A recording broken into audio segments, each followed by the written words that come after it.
Hi, everyone. Yeah, our panel is today about fundraising. So one of the most known ways of fundraising in blockchain is ICO.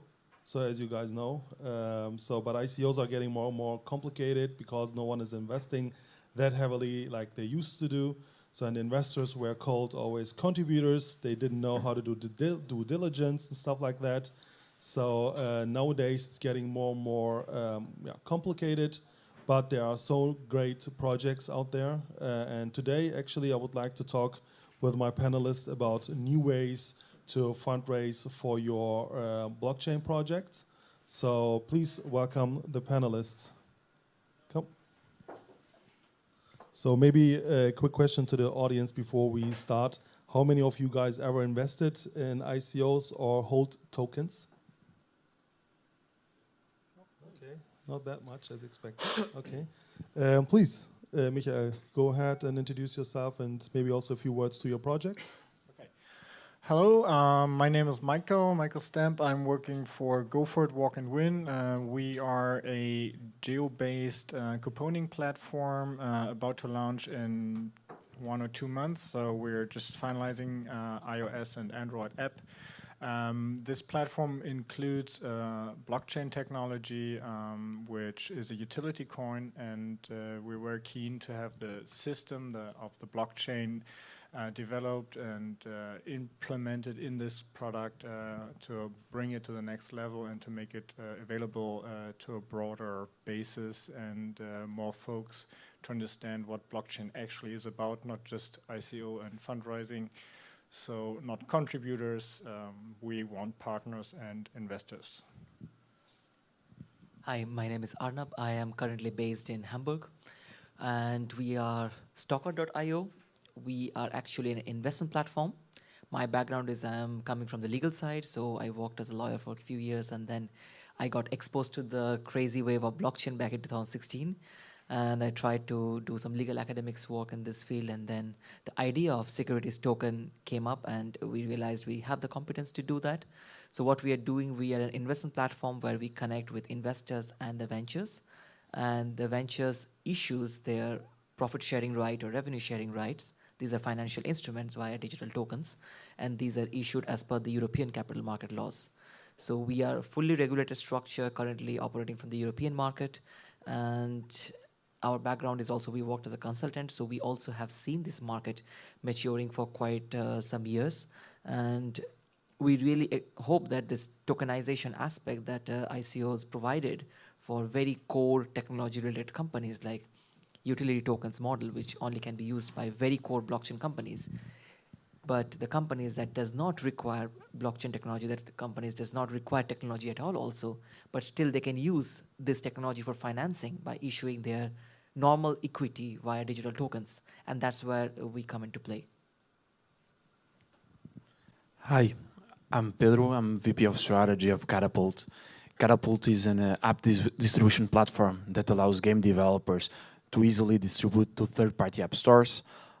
Together, our app stores have over 215 million users, and it's very easy to distribute through us, either directly or through Unity UDP. In 5 minutes, you can distribute your games to us. We use blockchain, AppCoin's blockchain protocol to allow in-app purchase transactions in multiple channels in a decentralized way, though users can pay with credit cards, traditional payment methods. Back in December 2017, we did an ICO for AppCoin's blockchain protocol. We raised 70 million, and I'm happy to share our learnings and what we did.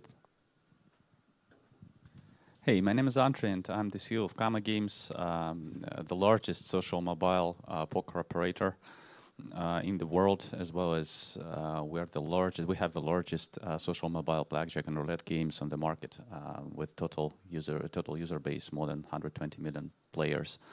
And we've conducted a token sale last year, not an ICO, so we were one of the few companies which introduced purely utility token, had around 33,000 participants, and I'm happy to share our experience and what we learned from that. Cool. Thanks for the intro, guys. Maybe we can start with Pedro, because you guys did your ICO in 2017. especially in December when it was the peak times. So how was it? Did you guys already were app coins or Catappult already ready back then, or was it, let's say, just in white paper what you guys used to raise money? Okay. So back in 2017 in August, we decided to do an ICO. At those times, we didn't have any product. We already had the product as an app store called Aptoid, if those are familiar. But regarding the process app coins, we had at that time we did have nothing. So we started to work both on the white paper and starting to look for the technology, the blockchain, and try to see from a technology perspective what was out there on the market and how we could apply. We started our pre-sale back in November, at the beginning of November. At those times, we didn't have a product, just the white paper, though we were starting to implement independently of the outcome of the ICO. And at the end of the pre-sale, actually, though you speak that December was a good month when we were starting, when we had the discussion whether we should start the ICO, the public ICO, our advisors were advising not to do it because at that time I was already shaking. But we decided to do anyway because we wanted to start to build a product. And we were fortunate that the prices went up and we managed to raise the full amount in 1 week and speed up the implementation afterwards. And after you guys did the ICO, how long did it take until you got listed on exchange? I think you listed immediately on Binance. And how was the process? It was not immediately. It was after 1 month of closing the ICO of this week. So basically, before that, during the ICO, we already had a discussion with some of the exchanges, going through their due diligence process. Some very clear as Binance, that was our first exchange. Others a little bit more cumbersome, and so it was taking some time. But we closed it, and in January, beginning of January, we started to be listed in Binance. Cool, Andre. You guys had a totally different approach when you did your ICO, what was not an ICO, and you never planned to go on an exchange. So what was actually your intentions? Why did you guys do this?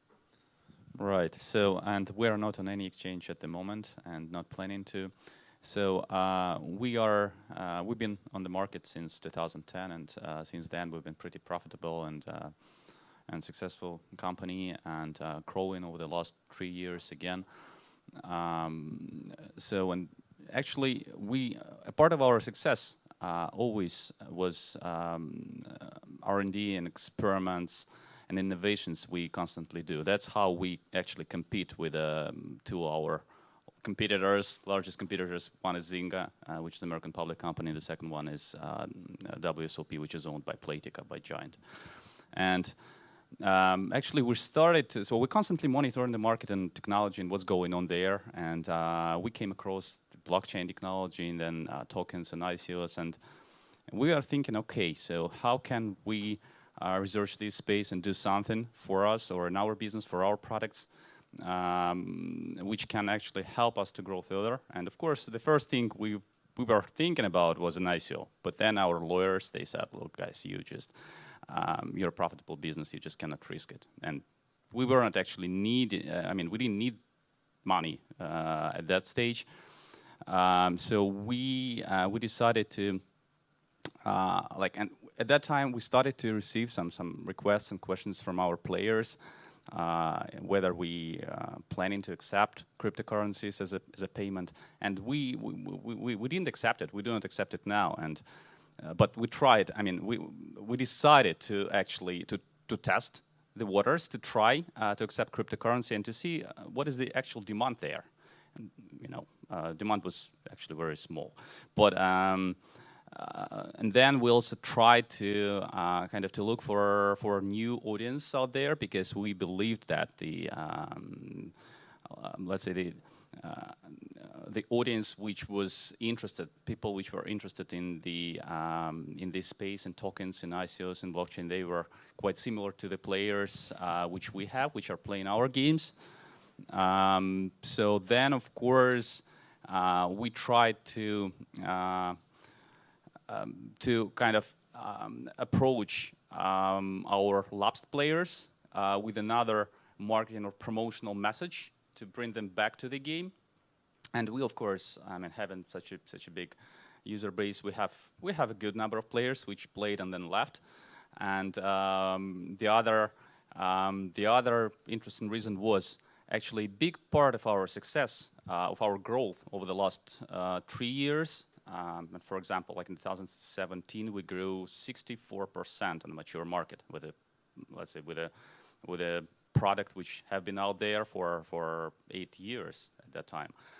So, so the part of the success were personalized, extremely personalized sales and promotion sales and promotions, and by the means of token sale, we offered the best value for our chips in game currency in tokens. So basically, people were able to buy tokens and then convert them into our chips, and actually this value was appreciating over time. And I think at the end, if you keep token for a longer time, the token holder could get like 11-fold increase in chips value.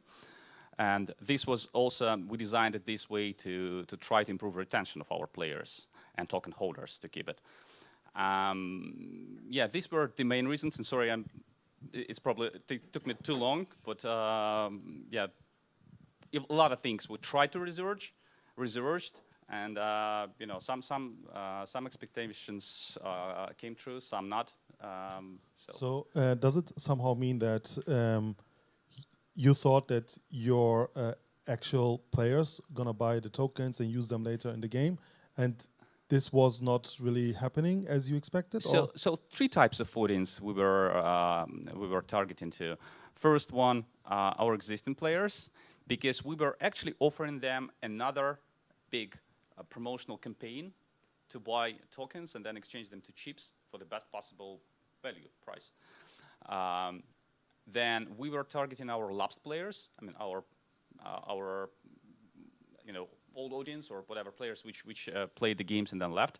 And then, of course, we were targeting new audience. So we were trying to check and actually attract new players which from this space by offering a token to them. Okay, I see. And now, what would you say on a retro perspective? Was it the good solution? So I would say we've learned a lot. So then it was challenging. Some of the things were really surprising to us. For example, I mean, we've mentioned and we were shouting everywhere we could that we are not introducing an investment instrument. We're not conducting an ICO. But then we had plenty of people, which actually, I mean, nobody was reading anything. That's for sure, because we had all these maps of the websites which token buyers visited. So nobody was, they were clicking just buy.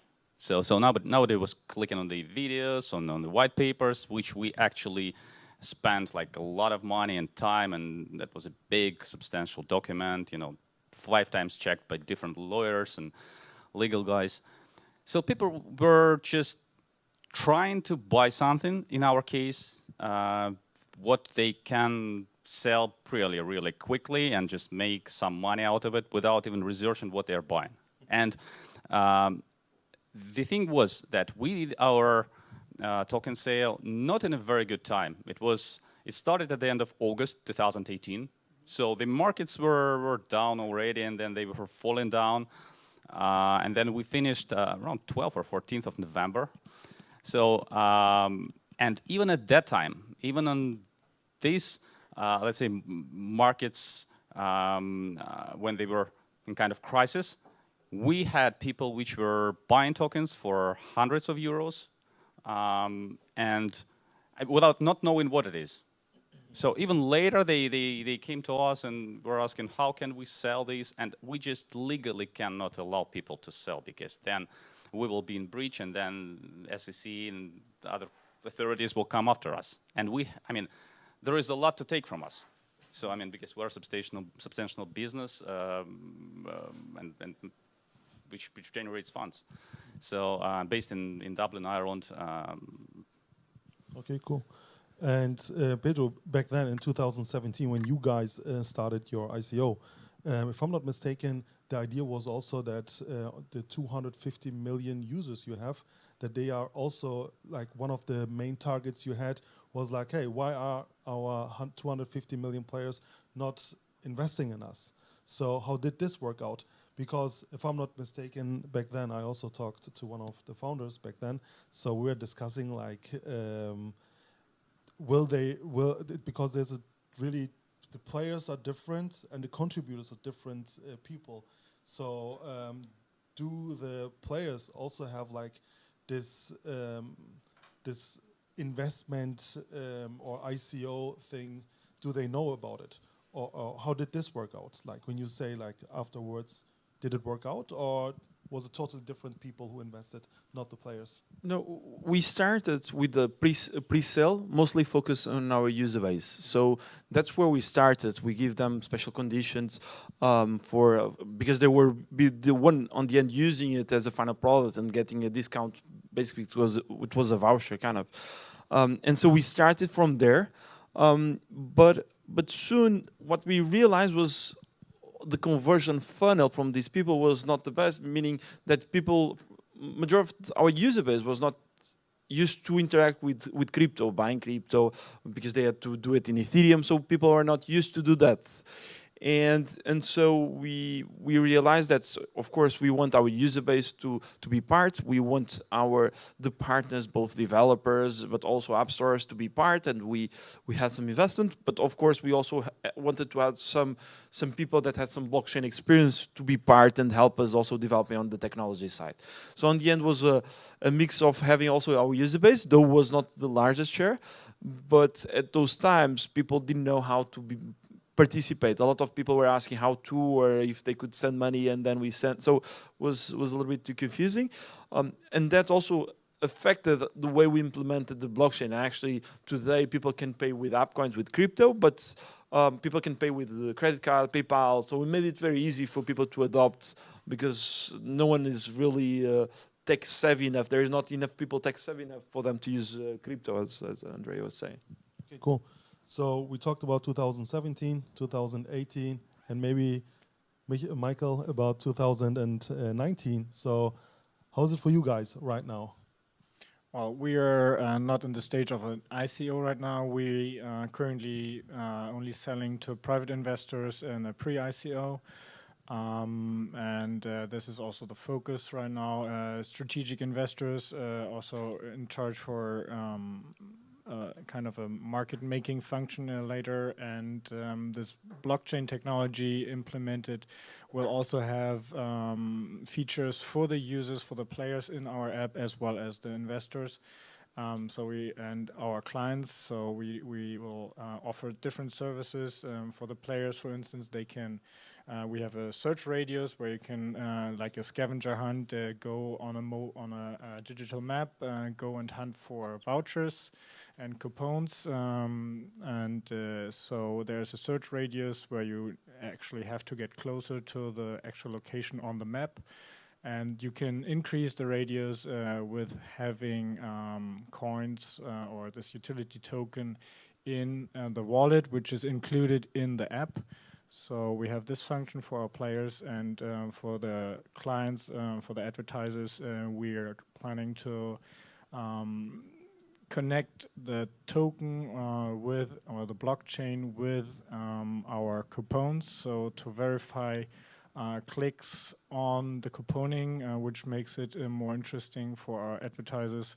It's a very transparent thing, and they are the clicks are actually saved in the blockchain. They are documented in the blockchain, and we are keen to prevent the scam, which is very popular in this business. And we think that the blockchain is an awesome tool in this case to just bring some a little more honesty into this business, and be transparent, and have a benefit for everyone.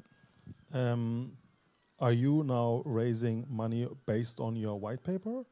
Because, are people still investing in a white paper, or how does that work?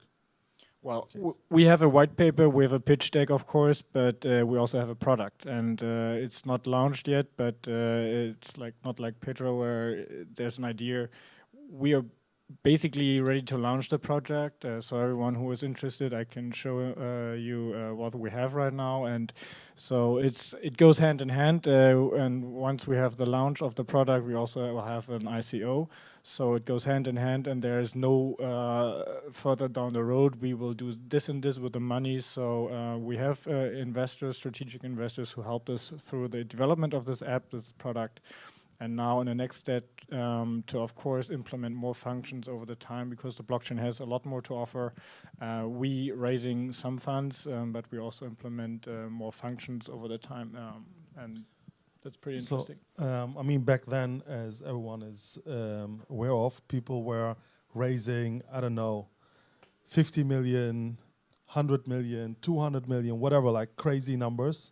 So without having developed anything. So how much are you going to raise? Well, we talk about here, we have a product, so we call this like the ICO 2.0, because we don't want the scam. We want to have that people have a better view on ICO and on this kind of funding.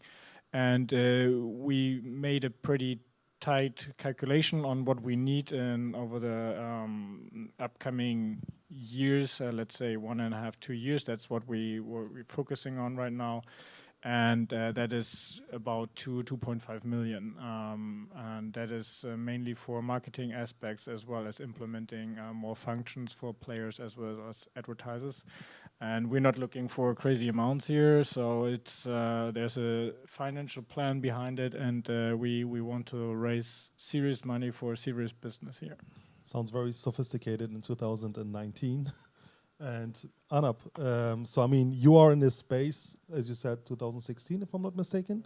So I know you guys, before you guys founded STOKR, you are one of the founding members of SECOS, an ICO advisory agency. Yes. So maybe you can talk about, even 2016, how this market changed, and why you guys thought of, okay, there is a need for STOKR. Yes. So back then, when there was this huge craze, and we realized there are companies that definitely can use this model of financing, but there's also lack of coordination, because we go to a law firm does not understand what blockchain is. You go to technology does not understand what the law firms are doing. Then you do not know what the tax guys are discussing about, and you bang your head in every walls. And inside our team, we had the competence from the legal side, we had the competence from the economic side, we have the competence from the tech side. And we thought we can bring all this element together and try to help companies that is really looking to make a serious business out of it. We had a lot of, it was crazy, at one point we realized that we are getting 20 pitch decks every week, because we are the first consultation firm like that way based in the German market at that point when we started in 2017, very early. And it was crazy. We said, okay, we cannot manage that much volume, so we have to focus. And we realized, okay, we can only support 3 to 4 companies in the entire year. That's the maximum capacity we have with 10-member people that we have in the team. We chose companies on a very strict way. We realized that's where we can think that the value to the investors can be given. So we first understood what is the money is required for. Are you planning to do some kind of just parking the money in the bank account and expecting to arbitrage with that? Or you're creating a business, because creating a business does not require that much money most of the time. And more money also kills business. And we have seen in the past ICOs that raised around almost $1 billion, and no product is there till now. Yes, so money is also a root of a lot of problems, and that's a big chunk of issues that we came across at that point. On the other hand, there was also some really good business models we found which can use this kind of tokenized form of financing, but they do not require a utility token. They do not require a token where people can actually buy service in the network, because they don't have a network. But still, they have a promising business model. And here, if we see that how the ICOs really work, people on the flesh, they tell, okay, it's not an investment, it's not something you're getting a value, but I'm not buying a banana or an apple. I am putting the money in as an investor to get some value. Lawyers, I worked as a lawyer. I know with the legal terms I can play with a lot, but at the end of the day, substantially, these are investments to a certain extent. Either you give value as a user, users derive value through using the ecosystem, or they simply use it as a speculation tool, as an investment. And therefore, certain companies which does not require blockchain technology as a core component can issue their equity rights as the company's own shares or equity via this token. And the benefit is you do not issue a paper document which can be notarized, and then if you want to sell it, you have to bind the buyers. This kind of problems of efficiency with paper-based digital certificates can be removed to tokenized digital form, and we can think of a new capital market that will evolve with this kind of tokenized assets. And that was also we see when we see coin market cap, when we see all these crypto elements, it is a pseudo capital market. But imagine it's a regulated capital market if it works like this way, and you don't have to run in different countries like British Virgin Island or Cayman Island, but you sit in your country of your choice and you can drink coffee. I call it, where do you like to drink your morning coffee from? And you can still drink from your hometown and still run the business from there. And there we see there's an evolution that only few companies, very few companies can use this ICO as a model. When you think of an open source structure, when you think of connecting your competitors also in an ecosystem, in that case, ICO token can make value. But when you think of working as a company, as a profitable company and not as a non-profitable NGO structure, then this kind of tokenized form of real company equity can come into play. And there we see that the market is evolving, that serious companies that is really creating a corporate entity, have a for-profit business model, may use this kind of tokenized form of equity offering to their investors. So can everyone or every company go and raise money through STOKR, or does it need to be blockchain? So the idea of STOKR was structured from 2018 middle, and we tried to find out the legal structure, because it's not about the technology mostly, it's about how technology and the law interacts in the space. On STOKR right now, we have a due diligence process that has to be covered first. So the companies can only use the platform for fundraising once they cross the process, and the process usually takes around 1 month and 1.5 months for the entire process, and then only we onboard, because we are coming under the regulatory scope also, and we follow certain legal structure, and we have also some obligations towards the companies that we are onboarding. So we have a process, so it's not an open gate like an ICO, but once they come, they can raise money both from the retail investors, so small investment like 50 euro can also come. Also there are private round where investors like Angel Investors Network can also bring big tickets investment in that. Okay, cool. So there's also these days initial exchange offerings. So Michael, what do you think about initial exchange offering? Do you think that could make sense for GoForIt as well? Yes, it could make sense, but on the other hand, it's a long process, and the market is still, I don't know, the ICO market, I don't know, there was too much scam in that market, and I mean, we are on our mission to bring it in a better shape and in a better position, but the crypto, the exchange platforms are carefully selecting their products or their projects, and we of course aiming for listing. IEO would certainly help us, but we are looking for strategic partners in a first run. A crypto exchange platform could be a strategic partner. Some of the platforms, they are more interested in big volumes, but we also recently talked to some other platforms. They are happy with smaller amounts, which also would bring a successful IEO here.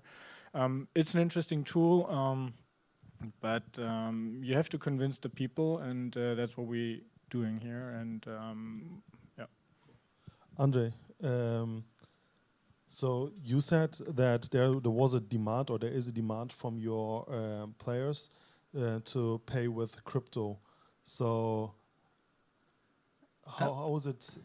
I mean, is there any strategy to offer this soon? Oh, actually, look, this is, I mean, we were looking at it as a technology which is I mean the crypto payments, because we of course researched creating games on blockchain and moving our games to blockchain, but it's a separate item. I can speak about it later, because we had some technical troubles to do that, and actually they need the actual benefits and added value for the players.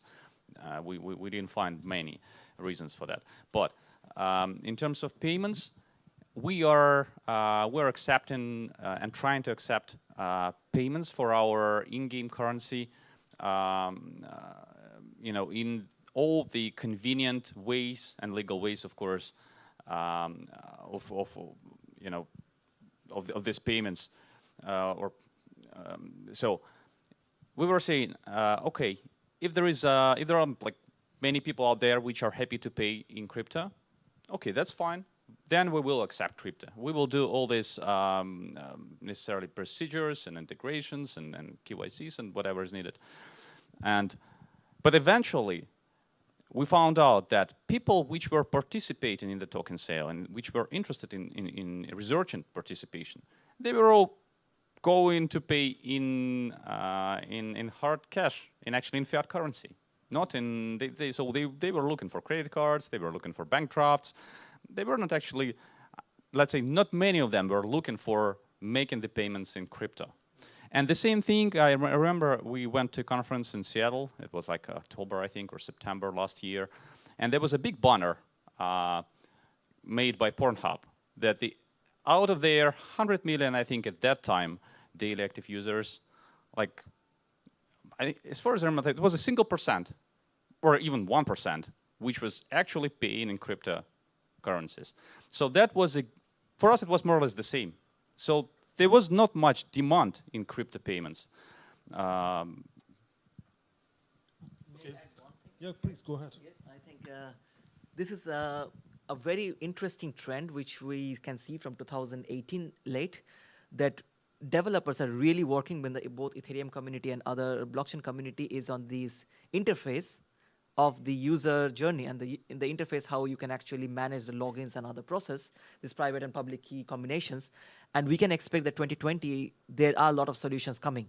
So this is the ease of processes, because definitely if you ask to save a phase was and then a private key and others, and you want to use 100 euro, it's better to just use a credit card than to go through the process. Right. Yes.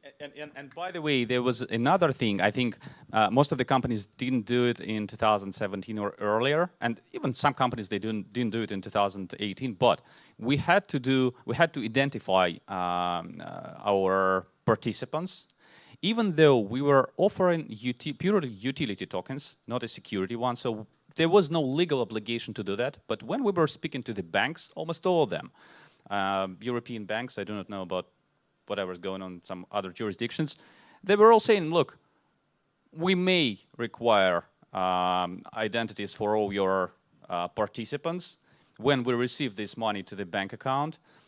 And I mean, there was no point. Of course, we were trying to explain them legally that there is no such requirement, but the banks nowadays, they don't care. They will just refuse to accept these payments, and that's it. And then you can do whatever you want, but you won't get this money. So we had to comply with this requirement to do the KYC, and then to play our game, you do not need to. These are social games. You don't need to show your identity to send your passport details or whatever credit. You need a credit card to make a payment. But when people or even our players were trying to buy these tokens, and we were giving them this list of the things they need to provide us, or we actually were using one of the services, to identify them. And the people were saying, why would we do not want to disclose our name or address or whatever. I mean, we can go to your iOS game or game on Google Play and just play it. I mean, and just buy there whatever we want. Or we can use another payment gate and whatever, buy your chips. We don't need to disclose, and we do not want to. That was another issue we faced.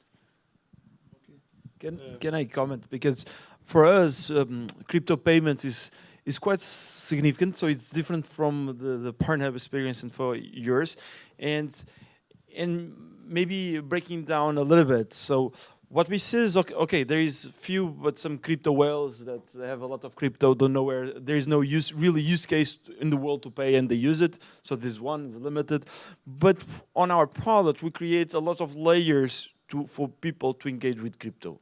So what was the first, just some examples. So some is people can earn crypto by using apps. So because developers monetize via in-app ads, so they are incentivized for users to use their apps. And so we created a system where developers can reward users for their use on the app. And then this crypto, they can only use it back for in-app purchase back. So we created some, and for example, we have a loyalty program where when people pay, they get some chargeback. So there is some logics on top, and the reason for people to use that. That's the second. The third one is what we see is that the benefits of crypto is somehow mixing the physical world, so real cash, and the digital. Why? Because it's very easy for me to create an account. If I'm a kid, if I'm in emerging market, it's very easy for me to create an account and to transfer money. Though in another way, it's very hard for me to buy for the first time crypto. So we try to simplify it and create systems for a parent to send money to kids, or a friend in schools to send money between them, or in emerging markets to buy money in India, and then someone top up the wallet. So what we see more is, on the user side, people are not screaming for blockchain, just these people that are crypto lovers and they have a large portion. But in the product, there might exist some innovations that can create the need for people to start earning and also to use crypto. Finally, where we see more the adoption of crypto was more on the distribution side. So we see that both developers, but also app stores, were very comfortable on using crypto, because some of the app stores have very weak economics. And so for them, instead of because they were not earning much money, if we bring money in crypto on top, they are, oh, lovely, let's make it happen. So we see more B2B players comfortable on using, and of course, being able to do the QIC and doing this, versus just a regular user going through that process. Okay, one more question regarding the AppCoins usage. So because it's not a stable coin, so coins can be today worth XYZ and tomorrow again some different. So how do you deal with that? I mean, for instance, I have 100 app coins. Today it's worth $100. Tomorrow it's worth 20 cents. Yes. So how do you deal with it when I start spending, or if I'm a spender? Yes. So the majority of the people that buy, they didn't hold coins. So they buy they're using the first purchase. And so there, what we do is we developers define the in-app items in dollars or in the local currencies, whatever they wanted. And basically, when the user is paying, we define that value in app coins. So for both developers and users, they are paying exactly what is worth at that time. Then if you hold, there is some volatility risk. We try to mitigate. We have some partnerships where people can withdraw money quickly and transfer to US dollars. So we try to make it easy for people to go from one currency to the other, but there might exist some volatility risk. Andre? I think that, for example, our token has a stable fixed value, which is actually growing only in one direction. So you can get more chips for holding your token longer. And then secondly, we actually pay a separate bonus for holding a token. So, I mean, you will get chips on a daily basis for holding a certain amount of tokens. That was kind of one of the instruments for improving retention. But I think this is the key question. What is the ultimate goal for the token holder or app coins holder or any coin holder? So if he or she wants to play the speculation game, then volatility is the key, because you won't make any money if it's all the time stable. And of course, these people, they're hoping that the value will go up. But if you are actually trying to use the service, and if you're a user, then it's a very big issue. I agree, and the companies and platforms and providers of such solutions, they should think and work hard how to mitigate. Because if I have something like people keep fiat currency, and many people in developing markets, they keep US dollar or euro because they want to mitigate the risk of having just paper and nothing. And they don't want like this uncontrolled inflation like in Venezuela or some other countries. So that's why, yeah, this is the big issue to be sorted before, let's say, mass adoption. That's why when we hear these rumors from Facebook or whatever, Telegram before, they are trying to do their kind of stable coins, to be used in their ecosystem. Michael, how do you guys deal with this? Right now, we don't have this problem. We are a stable coin. We have a fixed level. But yeah, that's certainly something. But we have a utility coin, and if there's a value or not, people can use it in our ecosystem, and we don't need to rely on a particular value. We have a burning function, which is linked to the advertisers, so the total amount of coins will be reduced over the time, and that is certainly one part where a pricing of that utility token might affect our business model, but we have a fixed ratio, and which is compared to fiat, and I mean, there is some room. We can certainly work with certain different values of our token, but if either way it comes to an extreme situation, we certainly need some adjustments on the pricing structure here. Arnab, in STOKR, for instance, let's say someone is issuing 20% of their revenues. I invest, I buy 1%. So I need to keep this 1% for a year, or how long, to participate on the revenues of the token issuer? How does that work? So there are two different models. One is we have a revenue sharing and the profit sharing. In the revenue sharing, the idea is currently one company is working on that. It's like, let's say X amount or 5 million amounts you are raising from the market. Till the time the 5 million is paid back, you give 10% of your annual revenue to the investors. After the amount is paid back, then there is a fixed 2% of revenue you receive till the time the company is in existence.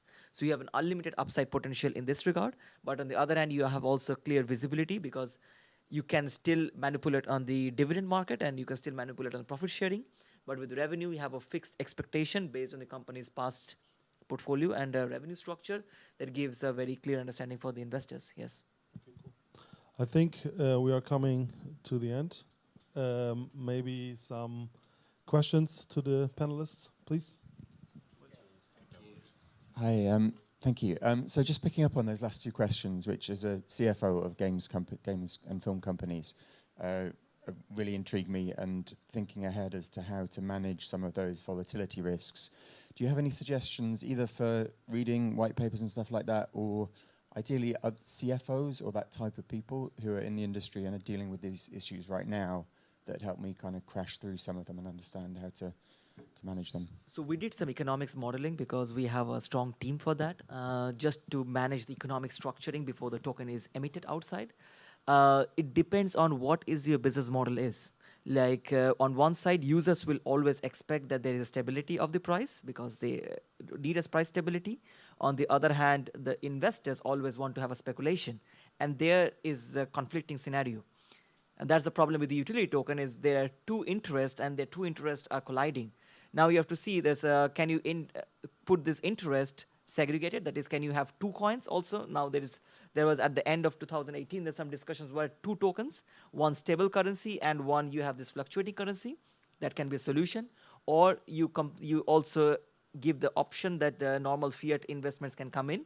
But on the other hand, you can use these tokens to give this kind of loyalty programs and others, so you have some value increase.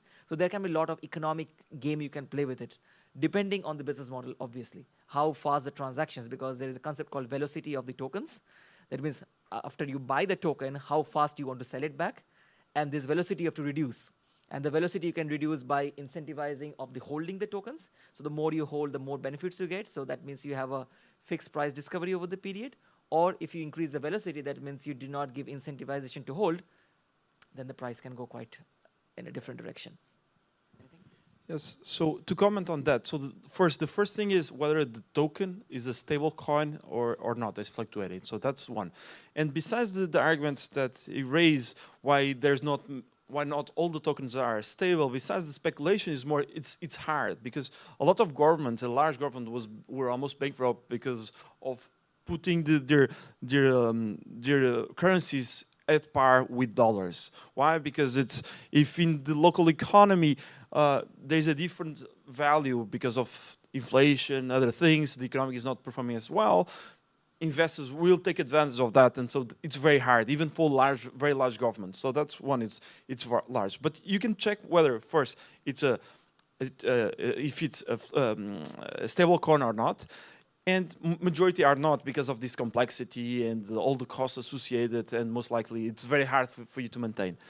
Then the second layer is how to mitigate that. There is something on the product, whether the product adjusts regarding the usage and so on and so forth. But as of today, majority of the products are speculative, so very limited use case for that. And so all of them, or majority of them, are very correlated either with the Bitcoin, Ethereum, or some big event happening that translates with expectation of value of that, and someone decided to buy and increase the value. So there's always this element of risk associated.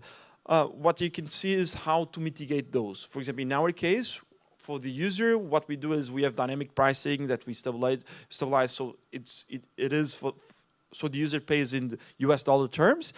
And also for developers and our partners, we have some ways to also mitigate that via partnerships where we increase the transactions and from app coins to dollars. So there's several ways you can mitigate, though there's always some risk associated. Thank you very much, moderator and panelists.